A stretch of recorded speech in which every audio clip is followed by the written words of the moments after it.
entramos na reta final da nossa busca pela santidade. E aí eu lhe pergunto, já vou começar logo com uma pergunta. Você notou alguma diferença na sua vida? Não fala não, fala não, senão você vai acabar com meu ânimo. Eu espero que sim.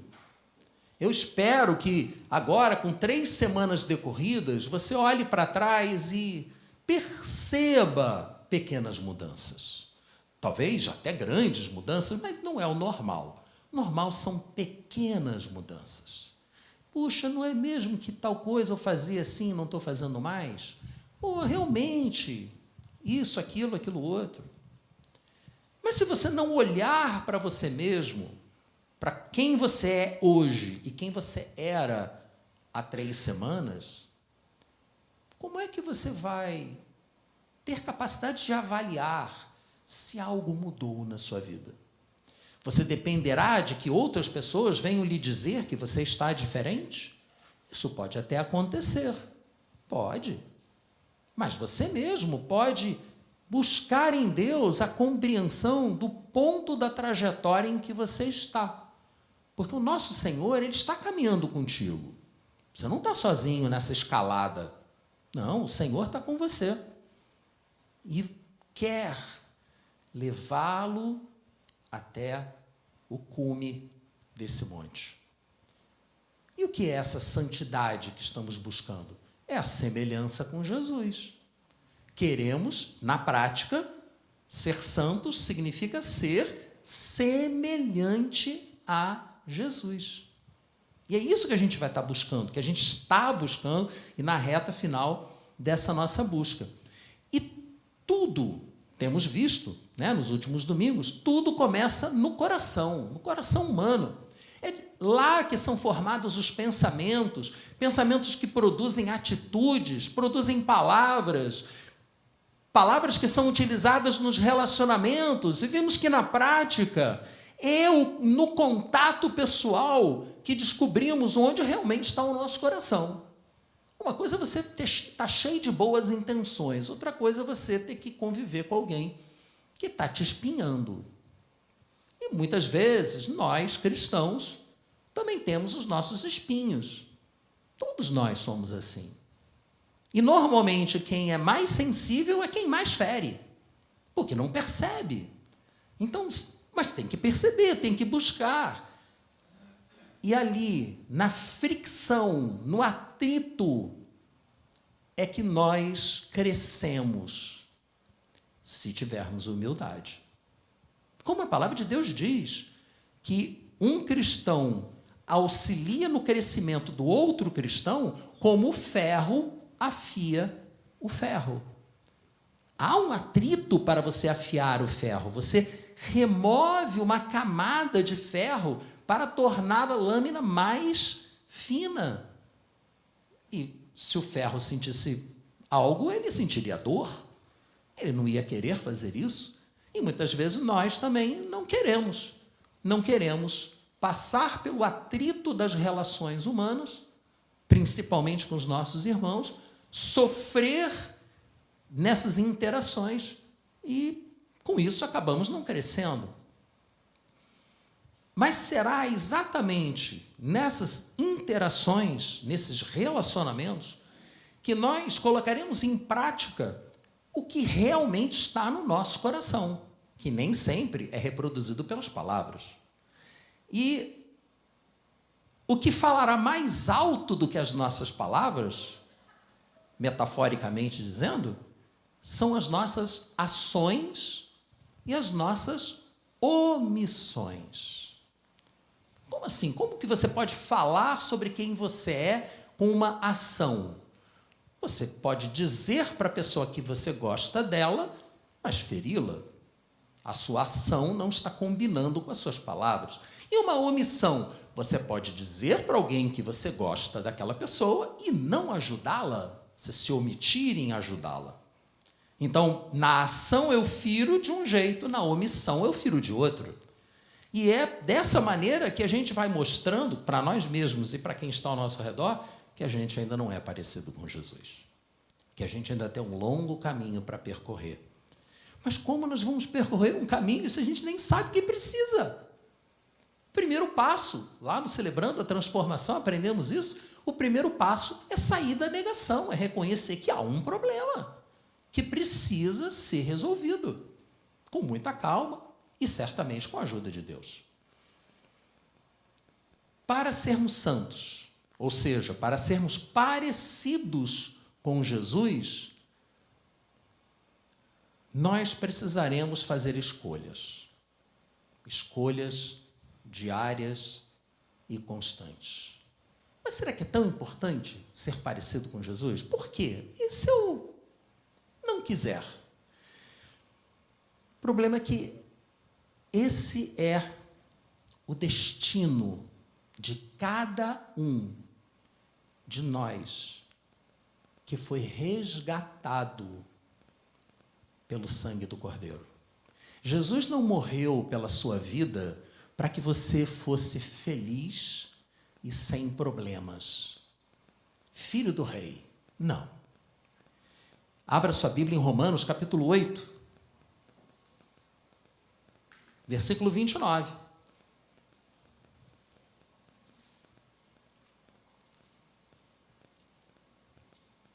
E depois não feche a sua Bíblia, que eu vou avançar para uma outra carta de Paulo logo em seguida.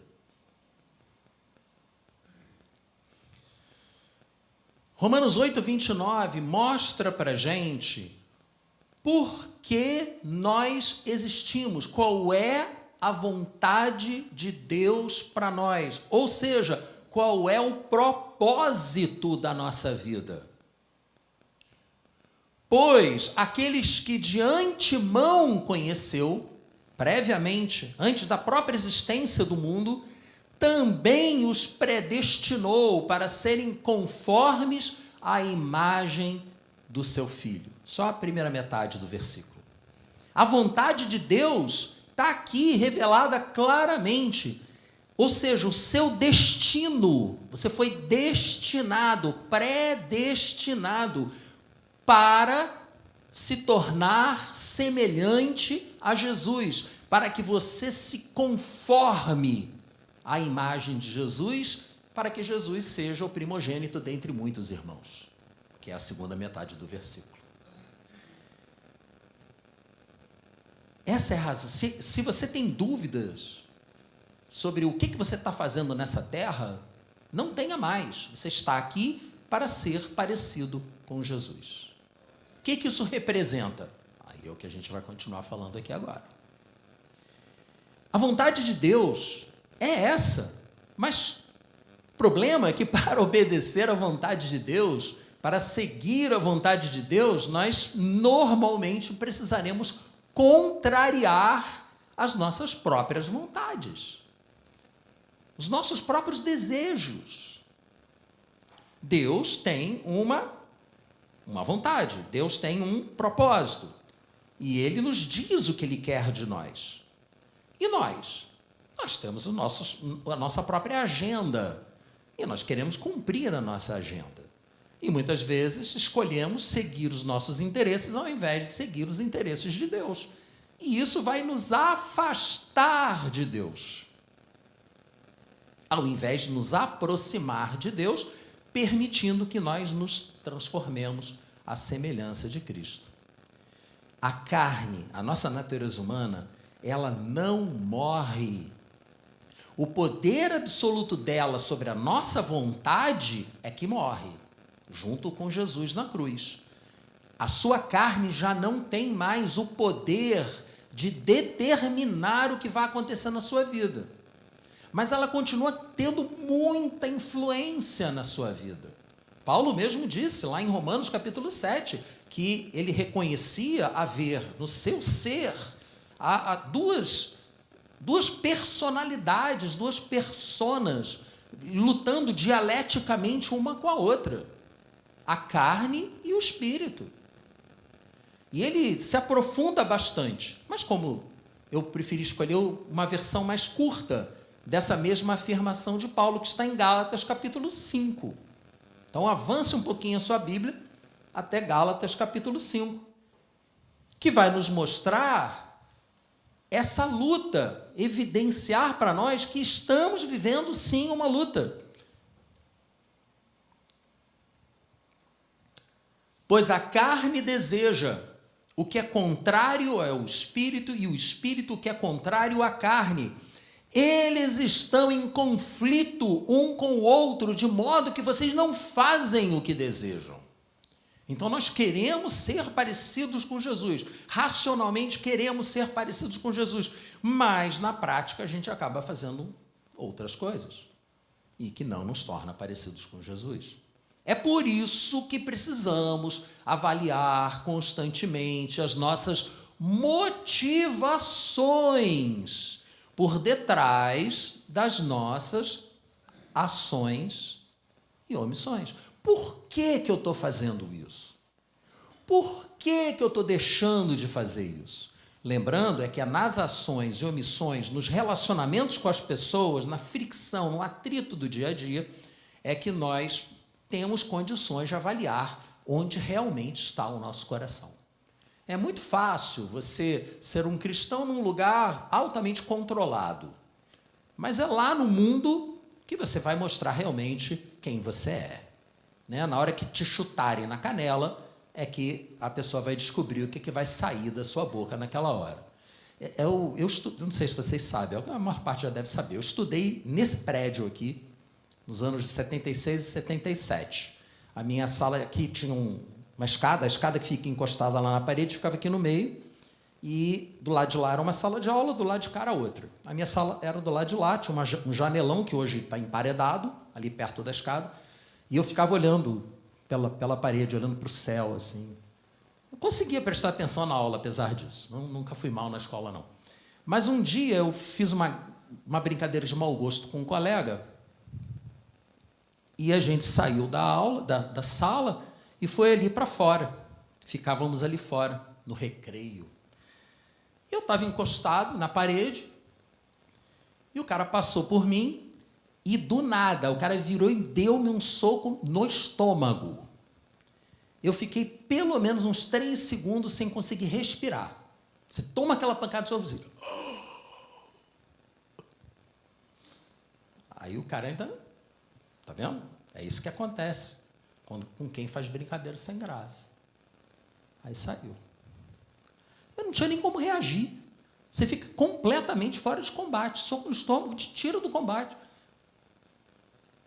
E eu não teria como reagir também, porque eu não estava conseguindo falar, não tinha ar. Mas se eu tivesse ar, se ao invés de um soco no estômago, ele desse um chute no meu joelho, na minha canela, a minha boca continuaria funcionando. O que seria despejado nessa hora? Não seria nada bom. Oh, abençoado, glória a ti, Senhor. Oh, caraca. É lógico que não vai ser um negócio desse, né? Então, é ali, você não tem como saber onde você está se você não interagir com as pessoas e olhar para os frutos.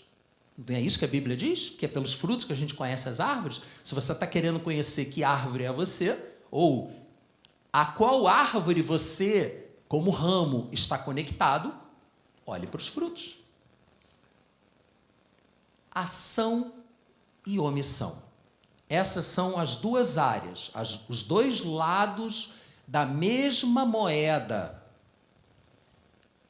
que são as escolhas que fazemos, as intenções por detrás das escolhas que fazemos. Como é que você avaliaria as suas motivações? Como é que você avalia a motivação? A palavra de Deus é clara, ela diz que Deus está muito mais preocupado com a sua motivação em fazer o que você está fazendo do que propriamente com o que você está fazendo. O que você faz é importante, mas o porquê você está fazendo é mais importante ainda. E muitas vezes a gente faz as coisas e nem pensa, nem raciocina, nem avalia. Teve um filósofo desses da antiguidade, um dos socráticos, se não me engano, que disse que uma vida sem avaliação não vale a pena ser vivida. Se você não se avalia, você não está vivendo, você está sobrevivendo. Então, viver é crescer. E para você crescer, você precisa aprender alguma coisa. Sem avaliação, não tem como. Como avaliar motivações? É difícil, tá vendo? Eu concordo. Difícil avaliar motivações que estão por detrás das nossas ações e omissões. E como o tempo é exíguo, ação, um lado da moeda, omissão, o outro lado da moeda, uma questão para cada lado. Apenas uma. Que vai gerar uma pergunta apenas para cada lado. Para te ajudar a se autoavaliar. Depois nós participaremos da ceia do Senhor aqui e nós estaremos justamente tendo aquele momento clássico da ceia do Senhor, que é o momento da autoavaliação. Para você perceber se tem alguém, se você feriu alguém, se você está em dívida com alguém. Nós ouvimos aqui no domingo passado que a palavra de Deus diz que quando a gente é lembrado pelo Senhor que tem alguém com alguma coisa contra nós, que a gente tem que deixar a nossa oferta diante do altar e ir lá se acertar com a pessoa e depois voltar e dar a oferta. Então, é necessário fazer esse trabalho de restauração. Mas como é que eu vou saber que eu tenho que restaurar alguma coisa se eu não paro para pensar? Se eu não avalio o que eu faço, ou o que eu falo, ou o que eu deixo de fazer? Então, como? Como ser parecidos com Jesus? Primeira questão, do lado da ação, a quem estou servindo com a minha ação? Pare e pensa nisso. Eu estou servindo a quem? Eu estou beneficiando a quem com essa atitude que eu vou assumir agora? Como como o próprio Jesus vivia a sua vida. Queremos ser parecidos com Jesus, não é verdade? Então, como é que ele agia em relação às motivações? João, capítulo 6. Se você quiser acompanhar na sua Bíblia.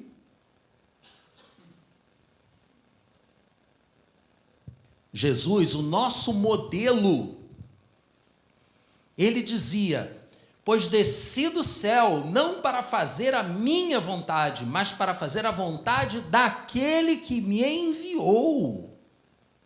E nós, se queremos ser parecidos com Jesus, temos que estar mais preocupados em fazer a vontade do Pai do que em fazer a nossa própria vontade.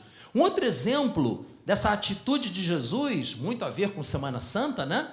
É aquele momento no Jardim das Oliveiras, ou Jardim do Getsemane, quando Jesus, depois da última ceia, foi para lá orar e pedir a Deus, se possível, que o livrasse daquele caminho que estava destinado para ele. Ele não queria, ele era perfeitamente homem e perfeitamente Deus. E o lado perfeitamente homem dele sabia que ia sofrer muito, e ele não queria isso.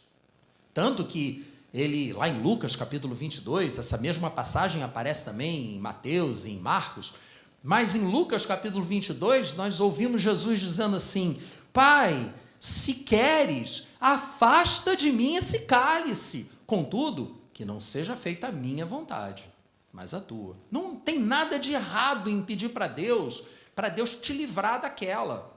Pô, Senhor, eu não quero entrar nisso, por favor, me livra disso. E às vezes Deus livra mesmo. Não, tá bom, eu vou mandar outro fazer isso. Fica quieto aqui. Pode ser. Então peça. Não é errado pedir. Mas sempre colocando a vontade de Deus acima da sua. Exatamente o que Jesus fez aqui, de forma muito prática. E, gente, sempre que você, nessa hora, faz uma escolha pela sua vontade, ao invés de escolher a vontade de Deus, você está substituindo Deus por alguma outra coisa. Qual é o nome que se dá quando você substitui Deus por algum falso Deus? Idolatria.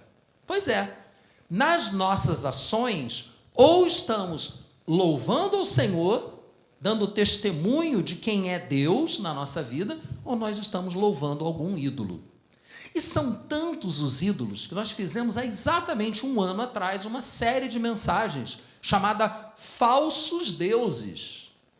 com D minúsculo mesmo, que são todos aqueles pequenos demiurgos que nós colocamos no lugar de Deus na nossa vida. Alguns deles muito bons em si mesmo, família, trabalho, saúde, beleza, mas cada um deles, se colocado à frente de Deus, vira um ídolo. Vira um ídolo. E nós temos que tomar muito cuidado com isso. Porque Jesus mesmo disse em Mateus capítulo 6, versículo 24, ninguém pode servir a dois senhores, pois odiará a um e amará o outro, ou se dedicará a um e desprezará ao outro. E aí ele conclui no versículo, na segunda metade do versículo, né? Ninguém pode servir a Deus e ao dinheiro. Naquele momento, Jesus estava sendo específico. Ele estava falando sobre um determinado ídolo, que é o dinheiro. Que, inclusive, a palavra grega utilizada aqui é mamon. É uma entidade espiritual. O dinheiro, quando é deusificado, ele se transforma numa entidade que ganha poder sobre você. É uma coisa muito louca, muito perigosa. Não se pode servir a dois senhores. O princípio vale para qualquer falso deus. Ah, mas eu queria tanto me aprofundar mais nessa questão. Ué, vai lá no nosso canal do YouTube. Ano passado, vai passando lá as mensagens, tem os recortes das mensagens lá. E você poderá ver vários falsos deuses ali apresentados e o antídoto para cada um deles. Então, meus irmãos, a idolatria é o maior inimigo que você terá na sua busca pela santificação, na sua busca por se tornar semelhante a Jesus. E a questão fundamental passa a ser como? Como não nos deixarmos levar por isso? Nós precisamos ficar atentos, perceber se estivermos nos afastando de Deus atrás de algum desses falsos ídolos. Um excelente exemplo que nós temos é a chamada parábola do filho pródigo, ou, nas versões mais recentes da Bíblia, parábola do filho perdido, que está em Lucas capítulo 15. Nós não vamos ler a parábola, não dá tempo, uma pena. Lucas capítulo 15, versículos 11 a 32, Jesus conta a história de um pai que tinha 2 filhos. Um deles chutou o balde, virou para o pai e disse: cansei, fui, quero meu dinheiro, vou embora. Eu não vou entrar em detalhes da parábola, porque isso é uma pregação somente para isso. Mas o fato é que aquele rapaz, ele rompeu com a família. Ele, legalmente falando, ele deixou de existir. Ele morreu. O nome dele não podia nem mais ser citado. Morreu. Por que ele morreu? Porque ele decidiu que queria ir embora. Porque ele decidiu que ele sabia o que era melhor para a vida dele do que o pai dele. E ele queria chamar para si o poder de decidir como é que seria a vida dele. E eu não quero atrapalhar o seu domingo à noite, mas, infelizmente, todos nós temos um pedacinho disso dentro de nós. Essa vontade de buscar o nosso próprio caminho sem ouvir nada nem ninguém, de achar que sabemos o que é melhor para nós. E muitas vezes a gente quebra a cara fazendo isso, muitas vezes a gente fere as pessoas fazendo isso. Mas quando a gente faz esse tipo de coisa, é evidente. Quando você chuta o balde, é óbvio, está todo mundo vendo. Você sai da igreja, você começa a frequentar, enfim, reuniões de outras religiões, está evidente que você saiu de casa, que você deu as costas para Deus, você se afastou dele. Chega uma hora que você cai em si, como aquele rapaz caiu, é interessante esse texto que está na parábola, né? Caindo em si, ele se deu conta besteira que tinha feito. E voltou arrependido para o pai e foi recebido. E sempre seremos recebidos de volta. Mas precisamos cair em nós e voltar. Se você não cair em si e voltar, o pai não foi até lá. O pai não foi até o chiqueiro pegar o filho, não. Ele ficou na porta da casa dele esperando o filho voltar. E quando voltou, o abraçou. Mas o filho teve que cair em si. Por isso que a gente tem que se autoavaliar. Só que tem uma outra situação na mesma parábola que mostra como, às vezes, você perceber que as suas atitudes, as suas ações estão substituindo Deus por outros deuses, ou seja, você está cometendo idolatria, ou seja, você não está ficando parecido com Jesus. É muito mais difícil de perceber, muito mais sutil. É a situação do filho que não foi embora, o que ficou em casa. Um homem tinha 2 filhos, um foi embora, o outro ficou. Mas o que você percebe na parábola é que a quebra de relacionamento que houve entre o pai e o filho que foi embora era muito parecida com a ausência de relacionamento que havia entre o pai e o filho mais velho. Eles não se conheciam, um não sabia o que o outro queria. O filho reclamou que o pai não fazia nada por ele, e o pai disse: meu filho, tudo que eu tenho é seu. Eu não te dei porque você não me pediu. Olha a falta de comunicação que havia entre eles. E muitos de nós... Estou passando por mim também aqui. Nós nos colocamos como esse filho mais velho. Estamos na casa do pai. A gente não chutou o balde. A gente não foi para o terreiro. A gente não começou a acreditar em cristal, em búzios. A gente não fez isso. Não enfiou o pé no jacá. Não é jaca, tá? É jacá. É aquela... Enfim. Não, a gente não fez nada disso. A gente está ali todo certinho, bonitinho, na Bíblia. Bíbliazinha na mão, domingo na igreja. E, gente, a parábola mais assustadora da Bíblia. Mateus capítulo 7. Não precisa abrir. Jesus diz para algumas pessoas: não te conheço.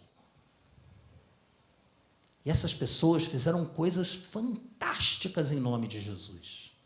Curaram em nome de Jesus. Libertaram de possessões demoníacas em nome de Jesus. Levaram pessoas à conversão em nome de Jesus. Para chegar no trono, no dia do julgamento final, e ouvir Jesus dizendo lá do seu trono: não te conheço. Ué, mas Deus não é onisciente? Não, lógico que ele conhece intelectualmente. Aqui é intimidade. A palavra conhecer, no hebraico, tem um sentido muito mais relacional do que racional. Né? Nós somos mais filhos da Grécia do que de Israel. Então, a gente pensa de forma mais filosófica do que teológica. Então, quando Jesus fala, não te conheço, é porque eu não tenho intimidade com você. Não vivi com você durante a sua vida terrena, eu vou continuar não vivendo com você na próxima. É assim. Por isso que para mim é assustador. Eu tomo cuidado para não me enquadrar nessa. Mas a minha responsabilidade aumenta muito porque eu tenho que me preocupar com você também. Para que você também não fique se auto-enganando, achando que porque está fazendo as coisas para Deus, que você tem relação com Deus. Cuidado. Não estou aqui querendo botar minhoca na cabeça de ninguém, não. Mas aproveite as oportunidades para fazer o seu autoexame. Senhor, há algo de errado em mim? Davi fazia isso. Senhor, som do meu coração, mostra para mim se há algum erro em mim. Porque ele queria fazer tudo direitinho. Se você perguntar isso para Deus, Deus vai te responder. Talvez você não goste de ouvir. Talvez por isso que você não pergunta. Pergunte. Vai ser bem melhor assim. Então, eu tenho que perguntar para você, nessa parte da ação. As suas ações, elas estão te aproximando de Deus? Elas estão te tornando mais parecidos com Jesus? ou estão te afastando de Deus? Pense nisso. E o segundo lado da moeda, a omissão. O que será que eu estou negligenciando com a minha omissão? Essa é a pergunta que você deve se fazer. E quando você sabe que tem que fazer algo e não faz, qual é o nome que se dá para isso? Negligência. Negligência. E, no caso das Forças Armadas, isso é uma contravenção disciplinar grave. E pode até, dependendo do caso, se tornar um crime, negligência criminosa. Quando você deixa de fazer alguma coisa e isso gera consequências muito grandes. E muitas vezes nós temos sido negligentes na vontade do Senhor. Vejam, negligentes como? Há diversas formas. Mas eu selecionei apenas 3, que vou passar muito rapidamente para vocês. 3 tipos de negligência que você pode estar adotando na sua vida, talvez até sem perceber. A primeira tem a ver com o que eu acabei de falar, da sua comunhão com Deus, você estar próximo de Deus, você estar buscando continuamente uma relação de intimidade com Deus. É o que a gente vê lá no capítulo 15 de João, se você quiser. Capítulo 15 de João. Eu não vou ler o capítulo todo, recomendo que você leia em casa, mas o versículo 5, de certa forma, é um resumo do capítulo todo. E ele diz: eu sou a videira, vocês são os ramos. Se alguém permanecer em mim, ou seja, se alguém permanecer conectado a mim, unido a mim, esse dá muito fruto. Qual é o maior dos frutos? Se tornar parecido com a própria videira. E o ramo se torna... E por que Jesus escolheu uma videira? Porque numa videira você não sabe o que é caule e o que é ramo. É tudo parecido. Não é interessante? Então, nós, se ficarmos unidos à videira, nos tornaremos iguais à videira. E daremos muito fruto. E o fruto virá naturalmente. Porque um ramo de uma árvore não precisa se esforçar para dar fruto. É natural, desde que esteja conectado na árvore. O ramo dará uvas se estiver conectado na videira. Pois, Jesus continua dizendo, sem mim, vocês não podem fazer nada. É claro, como é que um ramo vai conseguir dar fruto se não estiver ligado à videira? Ele seca e morre. É ou não é verdade? Corta um ramo de alguma árvore qualquer e deixa separado. Vai viver? Não vai. Ah, mas eu tenho um bonsai lá em casa, que era um ramo que cortou, botou no vaso. Não, mas aí, veja, é diferente. Você está... E não é toda árvore que dá para fazer isso, não, tá? Normalmente você vai matar a árvore mesmo. Mas você consegue, algumas árvores frutíferas, você consegue tirar um galhozinho, colocar na terra e aquele galho vai continuar dando frutos menorzinhos, né? Mas dá, é possível. Mas se deixar largado no canto, vai morrer. Vai secar e vai morrer. Essa é a maior negligência que nós podemos fazer na nossa vida. A maior omissão que podemos escolher fazer. Porque é uma escolha. É tudo a escolha. Não adianta a gente dizer, eu não tive escolha. Tem, sempre tem. Sempre tem. Aqui, de repente, a outra escolha, a outra opção não era boa. Ia te levar a sofrimento que você não queria passar. Mas que tem sempre escolha, tem. Tá? Como permanecermos unidos a Jesus? Se essa desunião, essa desconexão com Jesus, ela, por um lado da ação, nos leva para a idolatria, no lado da inação, da omissão, nos leva para a negligência, como resolver o problema? Como criar essa conexão? Ora, já falei aqui, hoje, pelo menos umas 3 vezes. Ao longo dessas semanas, eu estou me repetindo. Porque é o básico. Não adianta. Se a gente não fizer o básico, você não vai conseguir seguir em frente. Não vai. tem que ler a palavra de Deus todo dia, tem que orar todo dia, tem que meditar naquilo que você leu todo dia. Ah, não tenho tempo para isso. Ué, você não tem 24 horas no seu dia?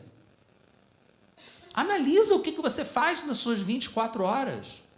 Eu não estou dizendo para você qual a hora que você tem que fazer isso, mas eu estou dizendo para você que se você não fizer isso, a sua vida espiritual não vai andar, porque você não vai construir uma relação com Deus.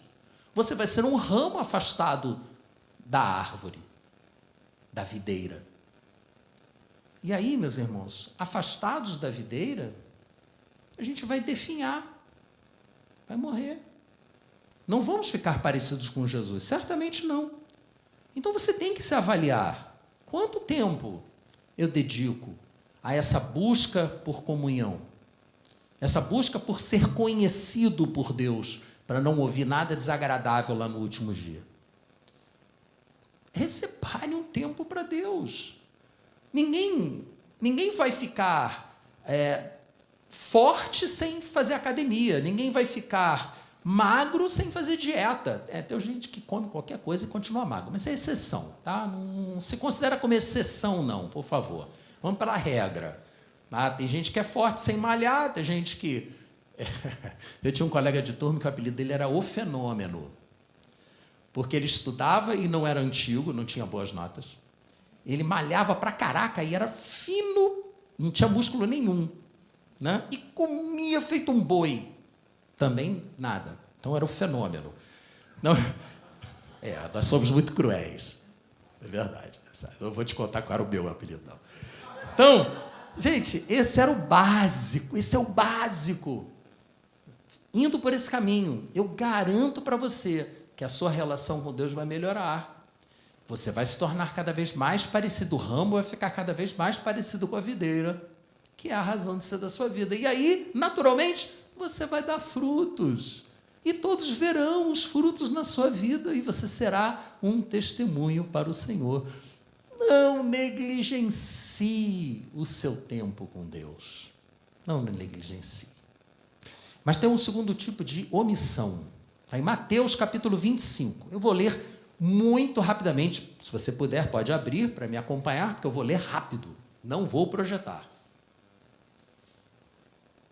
É uma outra daquelas parábolas que a gente preferia que não tivesse na Bíblia. Mas está. Quando o Filho do Homem vier em sua glória com todos os anjos, versículo 31 de Mateus 25, assentar-se-á em seu trono na glória celestial. Todas as nações serão reunidas diante dele, e ele separará umas das outras, como o pastor separa as ovelhas dos bodes, e colocará as ovelhas à sua direita e os bodes à sua esquerda.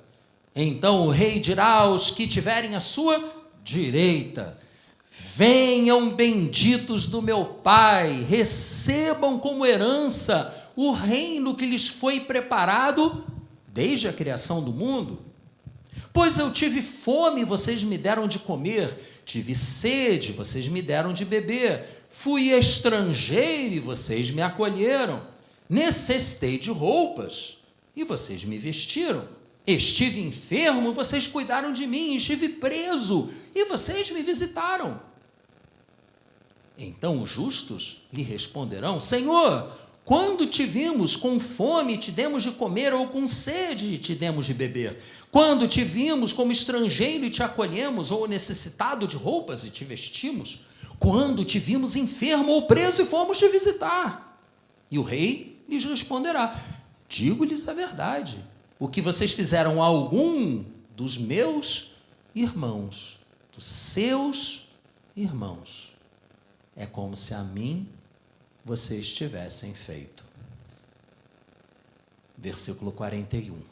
Então ele dirá aos que estiverem à sua esquerda, os bodes: malditos, apartem-se de mim para o fogo eterno, preparado para o diabo e os seus anjos.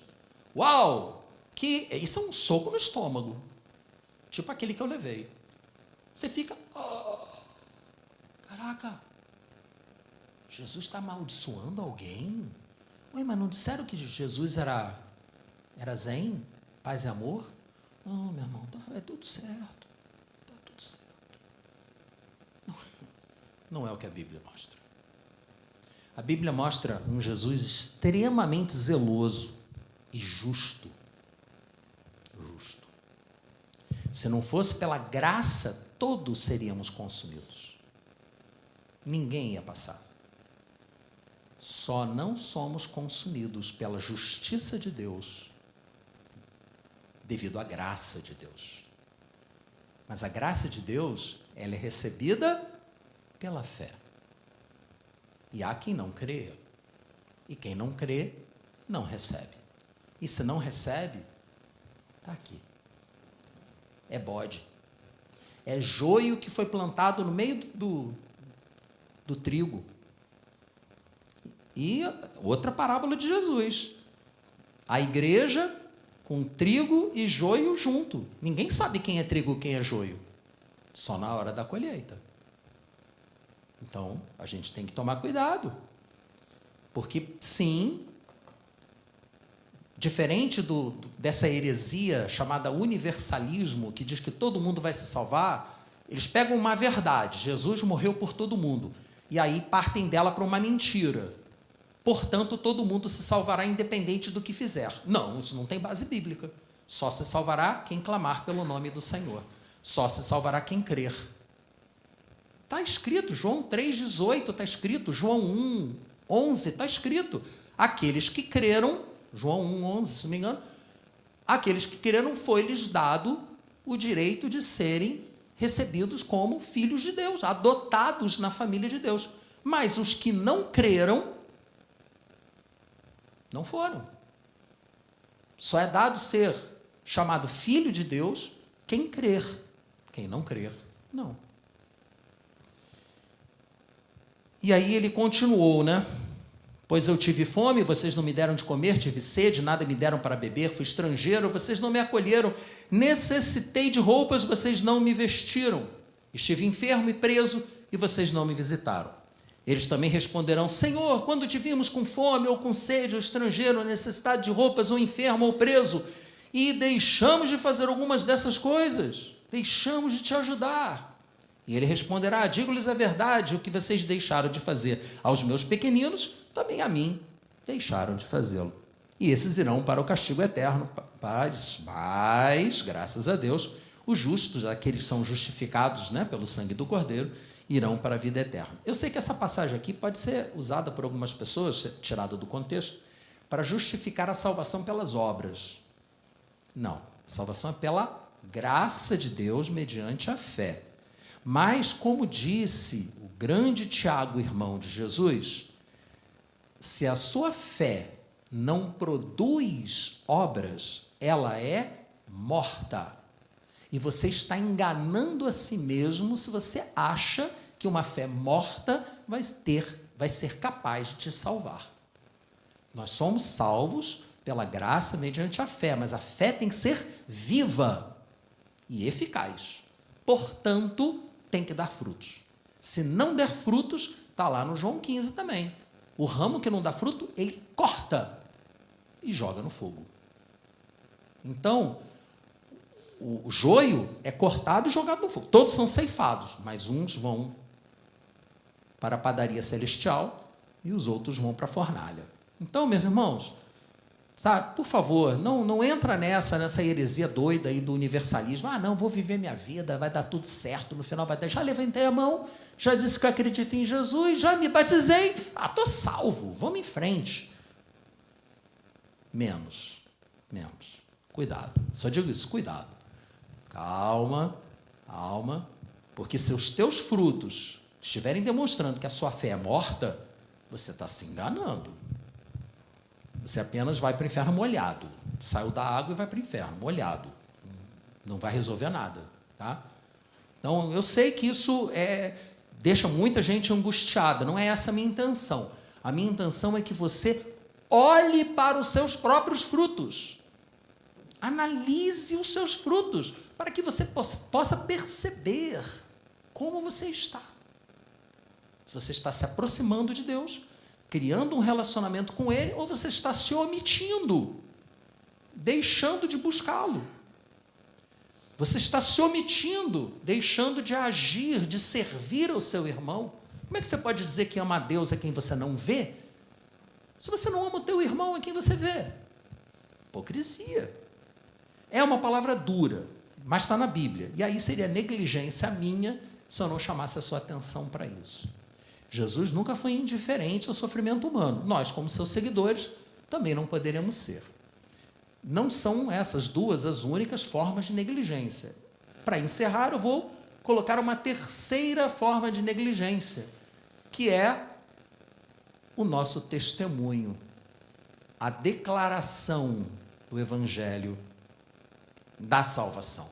Essa passagem que tem em Mateus 28, de 18 a 20, vou ler aqui para vocês rapidamente. Então Jesus aproximou-se deles e disse: foi-me dada toda a autoridade no céu e na terra. Portanto, vão e façam discípulos de todas as nações, batizando-os em nome do Pai, e do Filho e do Espírito Santo, ensinando-os a obedecer a tudo que lhes ordenei, e eu estarei sempre com vocês até o final dos tempos. Quantos aqui têm ido? Quantos aqui têm testemunhado do que Deus fez na sua vida? Quantos aqui têm mostrado os frutos e respondido às questões, né? Pedro disse que nós devemos estar sempre prontos a explicar a razão da nossa esperança. Não é fé, é esperança. Eu tenho esperança da vida eterna. Por quê? Porque Jesus morreu por mim. Você tem que estar pronto a dar essa explicação. Não vamos falar sobre isso. Não quero causar problema. Não, agente secreto de Jesus não entra no céu, não. Não entra, não. Então, a gente precisa realmente assumir a nossa responsabilidade. Não é à toa que muitos pastores chamam, brincando, a grande comissão de a grande omissão. Porque muita gente se omite nisso. Não, deixa, eu já estou pagando para missões, já estou doando para missões. Deixa o cara fazer isso, ele tem chamado para isso, ou não. Todos fomos chamados para dar o depoimento da nossa própria vida. Você é o único especialista sobre a sua vida que existe. Ninguém mais sabe sobre você mais do que você. Eu sei que tem muita gente que acha que sabe mais do que você, quem é você, mas não é o normal, não. Dê o testemunho. Então, do lado da ação, cuidado com a idolatria. A quem você está servindo? E do lado da omissão, a pergunta é: o que estou negligenciando com a minha omissão? Estaria eu negligenciando o permanecer em Jesus? Manter esse relacionamento? Estaria negligenciando servir aos pequeninos? O serviço aos nossos irmãos? Na igreja e fora dela? Estaria eu sendo o grande omisso e deixando de levar a mensagem da salvação? Eu quero orar por você agora.